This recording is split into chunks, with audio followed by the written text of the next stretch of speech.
The air in the last stand shooting range was thick with the scent of cordite and a palpable, almost arrogant, testosterone. It was a place of loud bangs and louder boasts, where men in tactical vests and designer camouflage compared groupings. On paper targets like they were stock portfolios, into this cacophony walked Elena. She was a woman who seemed to be made of quietude and forgotten memories. Her hair a soft silver crown, her movements economical and deliberate. She wore a simple, well-worn cardigan over a plain cotton shirt and gray slacks, attire that made her look more like she was headed to a library than a firing line. She carried a small, unassuming pistol case, holding it not with reverence, but with the simple familiarity of a woman carrying a handbag. Her presence was a whisper in a room of shouts, and it drew the kind of attention she never sought but always received.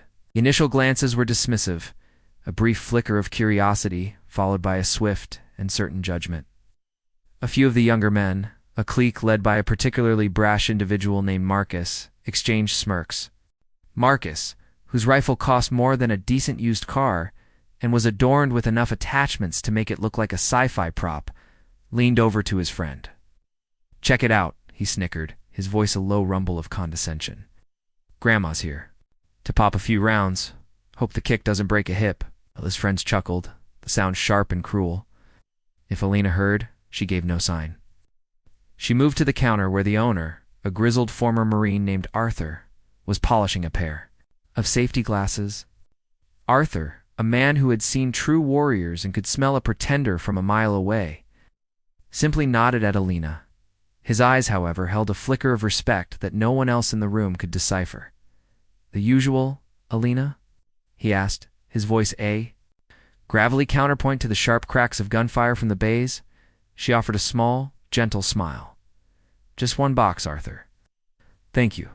She paid in cash, her hands steady, the skin thin and map-like with veins, telling a story of a long life lived. As she moved toward an empty lane at the far end of the range, away from Marcus and his court of jesters, the whispers followed her like a foul wind. "What's she even doing with that pea-shooter?" One of them sneered, eyeing her small-caliber pistol. "Probably afraid of the noise," Marcus added, loud enough for half the range to hear. He racked the bolt on his rifle with an obnoxious, metallic clang, a peacock displaying its feathers. Lena ignored it all. She methodically unpacked her station, laying out her pistol to magazines, and the box of ammunition with a practiced neatness. She donned her safety glasses and ear protectors, the world's harsh sounds dimming to a muted thrum. She was in her own space now, a bubble of concentration. For the next hour, she shot. There was no flash, no rapid-fire theatrics, just a slow, rhythmic cadence. Raise, aim, breathe, squeeze, lower. Each shot was a meditation. The other patrons, including Marcus, occasionally glanced her way, their expressions a mix of pity and amusement. They saw an old woman, alone, plinking away with a small gun. They didn't see the impossibly tight groupings forming on her target, a single, ragged hole growing with each perfectly placed round. They saw weakness. They were blind to the discipline. They saw age. They were blind to the experience. This story could have ended there, a simple tale of quiet dignity in the face of arrogant ignorance. But that day, destiny, in the form of a black SUV that pulled into the parking lot, had other plans. Out of it stepped a man who commanded attention without demanding it. He was tall, ramrod straight, with a face carved from granite and eyes that missed nothing. This was Commander Graves, head of the state's most elite tactical unit. He was a living legend, a man whose name was spoken in hushed, reverent tones in law enforcement circles. He was here to inspect the facility for a potential training contract, and Arthur greeted him with a firm, respectful handshake. As Graves surveyed the range, his professional gaze swept over the patrons, assessing, categorizing. It passed over Marcus and his friends with a brief, dismissive flicker before moving on. Then his eyes fell on the quiet woman at the end of the line. He saw what everyone else saw, an elderly woman in a cardigan. But then, as Elena reached up to adjust her ear protector, The cuff of her cardigan slid back an inch just for a second. On the pale skin of her inner wrist, a small, faded tattoo was revealed. It was a simple design, a coiled serpent with a single star clutched in its fangs. To anyone else, it was a meaningless ink stain. To Commander Graves, it was a ghost. His blood ran cold. The confident stride faltered. He stopped dead in his tracks, his breath catching in his throat. The world around him, the bangs, the boasts, the smell of gunpowder, it all faded away. All he could see was that symbol. A symbol he hadn't seen in over 30 years. A symbol that belonged to a myth, to a unit that officially never existed. A unit of shadows and whispers, whose operators were considered the most lethal and effective soldiers of their generation. Arthur noticed the commander's sudden stillness. "Commander, is everything all right?" Graves didn't answer. He couldn't. His mind was reeling, trying to reconcile the impossible image before him, the face of a gentle grandmother and the mark of a phantom warrior. As Graves surveyed the range, his professional gaze swept over the patrons, assessing, categorizing. It passed over Marcus and his friends with a brief, dismissive flicker before moving on. Then his eyes fell on the quiet woman at the end of the line. He saw what everyone else saw, an elderly woman in a cardigan. But then, as Elena reached up to adjust her ear protector, the cuff of her cardigan slid back an inch just for a second. On the pale skin of her inner wrist, a small, faded tattoo was revealed. It was a simple design, a coiled serpent with a single star clutched in its fangs. To anyone else, it was a meaningless ink stain. To Commander Graves, it was a ghost. His blood ran cold. The confident stride faltered. He stopped dead in his tracks, his breath catching in his throat. The world around him, the bangs, the boasts, the smell of gunpowder, it all faded away. All he could see was that symbol. A symbol he hadn't seen in over 30 years. A symbol that belonged to a myth, to a unit that officially never existed. A unit of shadows and whispers, whose operators were considered the most lethal and effective soldiers of their generation. Arthur noticed the commander's sudden stillness. "Commander, is everything all right?" Graves didn't answer. He couldn't. His mind was reeling, trying to reconcile the impossible image before him, the face of a gentle grandmother and the mark of a phantom warrior. Commander Graves took a slow, deliberate step forward, his gaze locked on Elena. The professional mask he wore had cracked, revealing a raw, profound shock. Arthur, seeing the intensity in the commander's eyes, held his position but watched with a new, sharp curiosity. He had always known there was more to Elena than met the eye, but this was a reaction he could never have predicted. Marcus and his friends, oblivious to the silent drama unfolding, saw only that the important-looking visitor was now walking towards the old woman they had been mocking. Marcus nudged his companion. "What now? Is he going to tell her she's holding it wrong?" he whispered, a smirk still plastered on his face. The commander stopped a few feet behind Elena, who was in the process of reloading a magazine with calm, unhurried movements. He waited for her to finish, a gesture of profound, almost reverent patience. The rhythmic click-click-click of the cartridges being pressed into the magazine was the only sound in the sudden pocket of silence that had formed around them. Elena, sensing a presence, finished loading and turned. Her eyes, a pale and gentle blue, met the commander's piercing gaze. There was no surprise in her expression, only a quiet, weary resignation, as if she were greeting an old acquaintance she had hoped never to see again. "Ma'am," Commander Graves began, his voice uncharacteristically hesitant, tight with an emotion he couldn't conceal. "Forgive my intrusion. That mark on your wrist, may I ask where you got it?" His question hung in the air, heavy and charged. Marcus, ever the fool, chose this moment to interject. "Probably a souvenir from a spring break trip in the 60s, he called out, his voice dripping with sarcasm. "Some old sailor's insignia, right, Grandma?" Commander Graves didn't even turn his head. A low, dangerous growl rumbled in his chest. "Son," he said, his voice dropping to a lethal calm that was far more terrifying than any shout. "You will be silent, or I will remove you from this building myself. Do you understand me?" The sheer authority in his tone hit Marcus like a physical blow. The smirk vanished from his face, replaced by a slack-jawed confusion and a dawning sense of fear. He had misjudged the situation entirely. Wasn't just speaking to some random visitor. He was speaking to a predator. He nodded dumbly, his face flushing with embarrassment. The other patrons, the silent witnesses, were now fully invested, their own shooting forgotten. They sensed they were on the cusp of a revelation. Elena looked from the humbled Marcus back to the commander.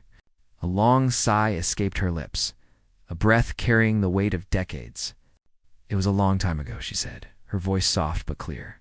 "But it doesn't mean anything anymore." Graves shook his head slowly, his eyes filled with a mixture of awe and disbelief.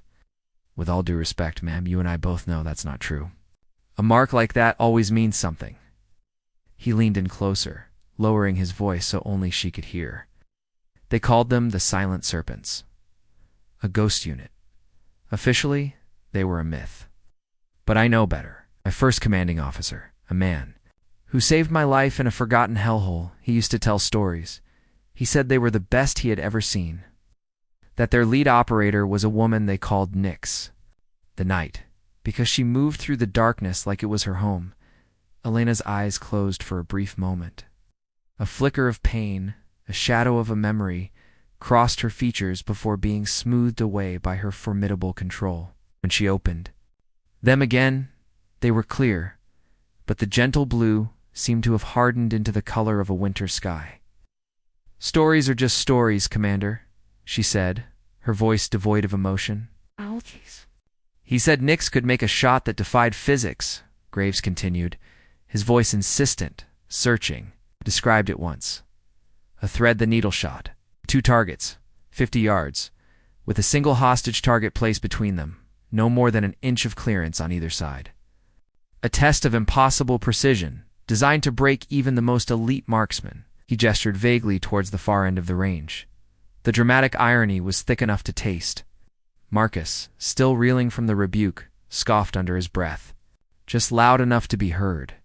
Impossible. Nobody can make that shot. It's a fairy tale." Commander Graves finally turned his head to look directly at Marcus. A cold, predatory smile touched his lips. It was not a friendly expression. "Arthur!" he called out, his voice ringing with authority. "Set it up," Arthur, whose face was a mask of stunned comprehension, nodded slowly. He understood now. He was not just a witness. He was about to become a stagehand for a legend. He walked. Downrange, his movements filled with a new purpose, ready to arrange the targets for a shot that wasn't just a test of skill, but a validation of history. The atmosphere on the range had transformed. The casual thrum of recreational shooting had ceased, replaced by a thick, expectant silence. Broken only by Arthur's deliberate movements downrange, carefully positioned the targets as instructed. By Commander Graves, 2 standard silhouettes 50 yards away and between them. A third target representing a hostage, leaving a sliver of space on either side that looked no wider than a credit card from the firing line. It was a visual representation of impossibility. The crowd of silent witnesses had grown, with shooters from other bays wandering over, drawn by the palpable tension. They murmured amongst themselves, their eyes wide, staring at the setup, and then back at the unassuming old woman at the center. Of it all, Marcus stood frozen, his expensive rifle feeling like a useless weight in his hands. The foundation of his arrogant world was crumbling. The woman he had mocked was being deferred to by a man who radiated more command presence than anyone he had ever met. The scenario was so far outside his realm of experience that his mind simply refused to process it. He watched, his face a canvas of disbelief and dawning humiliation. Arthur returned to the line and gave Commander Graves a curt nod. "It's set." Graves turned his full attention back to Elena. He didn't issue a challenge or an order. His tone was one of earnest, almost desperate, pleading. He said, his voice low and respectful. "I know I have no right to ask, but for 30 years I have carried the stories of your unit. I have modeled my own command on the principles my CO said he learned from watching the Serpents. It would be an honor." I was asking her not just to shoot, but to confirm that. The legends were real. The heroes he had looked up to his entire career were not just figments of a soldier's imagination. Elena looked at the distant targets, her gaze distant, as if she were looking back through time. She saw not paper silhouettes, but shadowed alleys in foreign cities, moonless nights in dense jungles, and the faces of comrades long gone. The range, the crowd, the arrogant boyet, all melted away, leaving only the muscle memory, the cold discipline that had been forged in fire and tempered by loss. For a moment, it seemed she would refuse. Her shoulders slumped slightly, the weight of the past pressing down on her. Then she took a deep, centering breath. The stoop in her posture straightened. The gentle grandmother receded, and something else, something ancient and formidable, looked out from her eyes. She turned to Arthur, her voice calm and clear, but with a new edge of steel. "Arthur, could you please retrieve my target?" she asked. "I'm not finished with it." The request was so mundane, so contrary to the epic moment everyone was anticipating that it caused a ripple of confusion. Marcus let out a short, incredulous laugh. "She's backing out," but Arthur and Commander Graves understood. This was part of the ritual. Arthur walked downrange again and brought back her paper target, held it up for the commander to see. In the center of the paper was a single ragged hole, barely larger than a quarter. Every single one of her previous shots had passed through that same hole. It was a display of control so absolute it bordered on supernatural. Graves stared at it, his throat tight. It was better than precision. It was perfection. Elena took the target from Arthur and, without a word, walked back downrange herself. The crowd watched, mesmerized, as she pinned the used target directly over the face of the hostage silhouette. The single hole was now positioned precisely in the center of the middle target's forehead. She returned to the firing line, her movements fluid and devoid of any wasted motion. She picked up her small pistol. It looked like a toy in the face of such a monumental task. She didn't pause to aim. In one smooth, continuous motion, she raised the firearm, her body locking into a stance that was both relaxed and solid as granite. Her breathing was even, her focus absolute. Time seemed to slow down. For a heartbeat, the world held its breath. Then 2 shots rang out, so close together they sounded almost like a single, stuttered report. Crack, crack. The sound was sharp, definitive, and echoed in the sudden, profound silence that followed. The 2 reports, like the final 2 notes of a dramatic symphony, hung in the air for a long moment before dissipating. No one moved, no one breathed. All eyes were fixed on the distant targets, 50 yards away, trying to comprehend what they had just witnessed. The quiet was absolute, a vacuum where the arrogant boasts and casual gunfire had been only moments before. It was Marcus who finally broke the spell, his voice a cracked whisper of denial. "Miss, she must have hit the hostage." His words were not of mockery now, but of a desperate need for the world to make sense again, for the impossible to remain impossible. Commander Graves didn't even grant him a glance, raised a pair of high-powered binoculars that had been hanging around his neck, and focused them downrange. A long, silent moment passed as he stared, his knuckles white where he gripped the binoculars. Then, slowly, he lowered them. A single, ragged breath escaped his lips, a sound of pure, unadulterated awe. A slow smile, a genuine and radiant one this time, spread across his granite features. He looked like a man who had just seen a miracle. "Arthur," he said, his voice thick with emotion. "Go bring them back." Arthur, looking as if he were walking on sacred ground, made the long trek down the lane. The entire room held its collective breath, their gaze following his every step. He reached the targets, paused for a second, and then carefully began to unpin them. As he walked back, he held the 2 outer targets in one hand and the central hostage target in the other. He laid the 2 outer targets on the counter first. In the exact center of each silhouette's chest was a small, perfect hole. Then, with a theatricality he didn't know he possessed, he placed the central hostage target, with Elena's original paper still pinned to it, on the counter. There were no new holes in it. Not a single mark. The 2 shots had passed through a sliver of space on either side, a hair's breadth from the edge, perfectly threading the needle. But that wasn't the true miracle. The true miracle was on Elena's original target, the one she had pinned over the hostage's face. The single ragged hole she had created with her earlier practice shots. was now slightly, almost imperceptibly larger. The two thread-the-needle shots had not only passed through the impossibly narrow gaps, but they had also passed through the exact same hole she had been shooting through all day. A gasp went through the crowd as they surged forward to see, their faces a mixture of shock and disbelief. It was a feat of marksmanship that defied not just skill, but the laws of probability. It was a signature. Marcus stared, his face ashen. The world he knew, a world of expensive gear, loud talk, and superficial status, had been utterly and completely dismantled by a quiet old woman with a small pistol and a faded tattoo. He felt a profound, gut-wrenching shame that burned hotter than any embarrassment he had ever known. He wanted the floor to swallow him whole. Commander Graves turned to Elena, his eyes shining with unshed tears of respect. Slowly, reverently, brought his heels together and gave her a short, sharp bow, not of a commander to a civilian, but of a soldier to a master. "Nix," he breathed, "the name a sacred utterance. It is an honor beyond words."